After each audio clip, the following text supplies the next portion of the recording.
ನಮಸ್ಕಾರ. ಎಲ್ಲ ಮೈಸೂರು ಮಹಾಜನತೆಗೆ ರವಿರಾಜ್ ಸಾಗರ್ ಮಾಡುವ ಪ್ರಣಾಮಗಳು. ನಾನು ಶಿವಮೊಗ್ಗ ಜಿಲ್ಲೆಯ ಸಾಗರ ತಾಲೂಕಿಂದ ಬಂದಿರೋದು. ಈಗ ನೋಡ್ತಾ ಇರೋದು ಕರ್ನಾಟಕ ದೇಸಿ ಚಿತ್ರಕಲೆ ಹಸಚಿತ್ತಾರ. ತಾವೆಲ್ಲ ಈಗಾಗಲೇ ಸಾಕಷ್ಟು ಕಡೆ ನೋಡಿರ್ಬೋದು. ಕೆಲವರಿಗೆ ಇದು ವಾರ್ಲಿ ಕಲೆ ಅಥವಾ ಮಂಡಲ ಕಲೆ ಅಥವಾ ರಂಗೋಲಿ ಅಂತ ಅನಿಸ್ಬೋದು, ಆದರೆ ಅದಲ್ಲ. ಇದು ಕರ್ನಾಟಕದಲ್ಲಿ ಚಿತ್ರಲಿಪಿ ಏನಿತ್ತು, ಅಕ್ಷರ ಲಿಪಿಯನ್ನು ಕಂಡುಕೊಳ್ಳೋದಕ್ಕಿಂತ ಮೊದಲೇ ಮಾನವ ಚಿತ್ರಲಿಪಿಯನ್ನು ಕಂಡುಕೊಂಡ. ಆ ಚಿತ್ರಲಿಪಿ ಕಾಲಘಟ್ಟದಲ್ಲಿ ಕಂಡುಕೊಂಡಿರ್ತಕ್ಕಂಥ ಒಂದು ಚಿತ್ರಲಿಪಿ. ಇಲ್ಲಿ ರೇಖೆಗಳ ಮೂಲಕ ಕಾಣ್ತಾ ಇರುವ ಚಿತ್ರವಿನ್ಯಾಸ ಹಸಚಿತ್ತಾರ. ಇದು ಹಸಚಿತ್ತಾರ. ನಮ್ಮ ಕುಟುಂಬದಲ್ಲಿ ಅಥವಾ ನಮ್ಮ ಸಾಗರ ಸ್ವಭಾವದಲ್ಲಿ ಈ ತರಹ 50-60 ವಿನ್ಯಾಸಗಳಿದ್ದಾವೆ. ಈ ಚಿತ್ರದಲ್ಲಿ ಪ್ರತಿಯೊಂದು ಎಳೆಗಳಿಗೂ ಹೆಸರಿದೆ. ಎಳೆಗಳ ಮೂಲಕವೇ ಶಾಸ್ತ್ರವನ್ನು ಹೇಳುವ, ಸಾಂಪ್ರದಾಯಿಕ ಅಂತಸತ್ವವನ್ನು ಹೇಳುವ ಮಹಿಳಾ ಅಭಿವ್ಯಕ್ತಿ ಕಲೆ. ಆಕ್ಚುಲಿ ಇದು ಮಹಿಳಾ ಅಭಿವ್ಯಕ್ತಿ ಕಲೆ. ಈ ಚಿತ್ರದಲ್ಲಿ ಕಾಣ್ತಕ್ಕಂಥ ಎಳೆಗಳು ಇಡೀ ಒಟ್ಟು ಚಿತ್ರವನ್ನು ಹಸಚಿತ್ತಾರ ಅಂತ ಕರಿತೇವೆ. ಇದನ್ನ ಮಾದನ ಕೈ ಅಂತ ಕರಿತೇವೆ. ಇಲ್ಲಿ ಶಿವ ಪಾರ್ವತಿ ದಂಡಿಗೆಯ ಮೂಲಕ ಬಂದು ಸೂರ್ಯ ಚಂದ್ರ ಇರುವವರೆಗೂ ನಮ್ಮ ವಂಶಾಭಿವೃದ್ಧಿ ಮತ್ತು ಉತ್ತಮವಾದ ಫಲವಂತಿಕೆಯ ಮಕ್ಕಳು ಹುಟ್ಟಲಿ ಅನ್ನುವ ನಂಬಿಕೆಯನ್ನು ಇಟ್ಕೊಂಡು ಹಸಚಿತ್ತಾರ ಶಾಸ್ತ್ರವನ್ನ ಹಸೆಗೋಡೆಗೆ ಬರೆದು ಆನಂತರ ಮದುವೆ ಶಾಸ್ತ್ರವನ್ನು ಆರಂಭಿಸುವುದನ್ನ ಕಂಡಿರ್ತೀವಿ ನೀವೆಲ್ಲ. ಈ ಭಾಗದಲ್ಲೂ ಕೂಡ ಹಸೆಮಣೆ, ಕಂಬಳಿ ಬೇರೆ ಹಸಚಿತ್ತಾರ ಬರೀತಕ್ಕಂಥದ್ದು, ನೆಲಚಿತ್ತಾರಗಳನ್ನು ಬರೀತಕ್ಕಂಥದ್ದು, ಸಾಕಷ್ಟು ನಮ್ಮ ರಾಜ್ಯದ ಬೇರೆ ಭಾಗದಲ್ಲಿ ಬೇರೆ ರೀತಿಯ ಚಿತ್ರಗಳನ್ನು ಬರೆಯುವ ನಂಬಿಕೆಗಳಿದೆ. ಹಾಗೇನೆ ಹಸಚಿತ್ತಾರ ಕೂಡ. ಇಲ್ಲಿ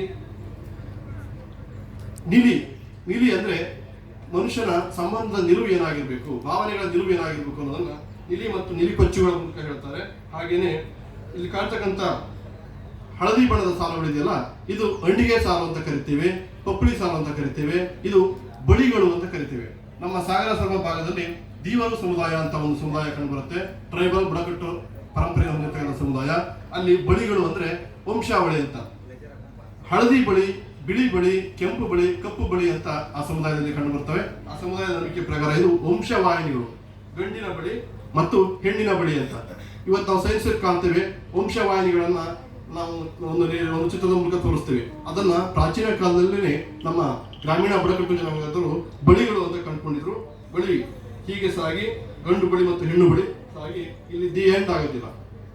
ಎಂಡ್ ಆಗಿದ್ರೆ ಮುಂದಕ್ಕೆ ಸಾಗುತ್ತೆ. ಇಲ್ಲಿ ಎಂಡ್ ಮಾಡ್ಬೋದಾಗಿತ್ತು ಚಿತ್ರದಲ್ಲಿ, ನಾವು ಎಂಡ್ ಮಾಡೋದಿಲ್ಲ. ಯಾಕಂದ್ರೆ ನಮ್ಮ ಬಳಿ ಯಾವತ್ತೂ ಎಂಡ್ ಆಗದೆ ಇರಲಿ, ಸೂರ್ಯಚಂದ್ರ ಇರುವವರೆಗೂ ಮುಂದುವರಿಯುವಂತ ವಂಶ ವೃದ್ಧಿ ಆಗಲಿ ಅಂತ ಸೂರ್ಯಚಂದ್ರ ಸಾಕ್ಷಿಯಾಗಿ ಮತ್ತು ಶಿವಪಾರ್ವತಿಯರ ಸಾಕ್ಷಿಯಾಗಿ ಅವರ ಆಶೀರ್ವಾದ ನಮಗಿರಲಿ ಅಂತ ಮನೆಯಲ್ಲಿ ಇವತ್ತು ಕೂಡ ಮನೆಯ ನಡುಮನೆಯ ಗೋಡೆಯಲ್ಲಿ ಪೂರ್ವ ದಿಕ್ಕಿಗೆ ಈ ಚಿತ್ರವನ್ನ ಮಲೆನಾಡಿನ ದೇವರ ಸಮುದಾಯದಲ್ಲಿ ಕಡ್ಡಾಯವಾಗಿ ಪ್ರತಿಯೊಂದು ಮನೆಯಲ್ಲೂ ಕಾಣಬಹುದು.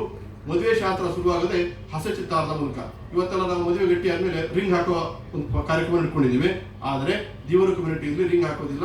ಮನೆಗೆ ಹೋಗಿ ಗಂಡಿನ ಮನೆಯಲ್ಲಿ ಹೊಡೆದು ಹೋಗಿ ನಡುಮನೆಯ ಪೂರ್ವ ದಿಕ್ಕಿನಲ್ಲಿ ಒಂದು ಎಳೆಯನ್ನು ಹೊಡಿತಾರೆ. ಅಂದ್ರೆ ಸಂಬಂಧದ ಎಳೆ ಶುರುವಾಯಿತು ಅಂತ.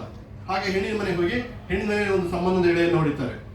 ಆ ಸಂಬಂಧದ ಎಳೆಯ ಮೂಲಕ ಮದುವೆ ಗಟ್ಟಿಯಾಗಿರೋದನ್ನ ಅಥವಾ ಮದುವೆ ನಿಶ್ಚಯ ಆಗಿರೋದನ್ನ ಸೂಚಿಸಲಾಗುತ್ತೆ. ಅವತ್ತಿನಿಂದ ಚಿತ್ತಾರವನ್ನ ಬಿಡಿಯಾಗಿ ಶುರು ಮಾಡ್ತಾರೆ. ಒಂದ್ ಕಡೆಯಿಂದ ಶುರು ಮಾಡಿ ಮದುವೆಯ ಹಿಂದಿನ ದಿವಸ ಈ ದೇವಚೌಕ ಅಥವಾ ಪಲ್ಲಕ್ಕಿ ಅಥವಾ ನಮ್ಮ ಭಾಷೆಯಲ್ಲಿ ದಂಡಿಗೆ ಅಂತ ಕರೀತಾರೆ. ಆ ದಂಡಿಗೆಯನ್ನ ಶುರು ಮಾಡ್ತಾರೆ.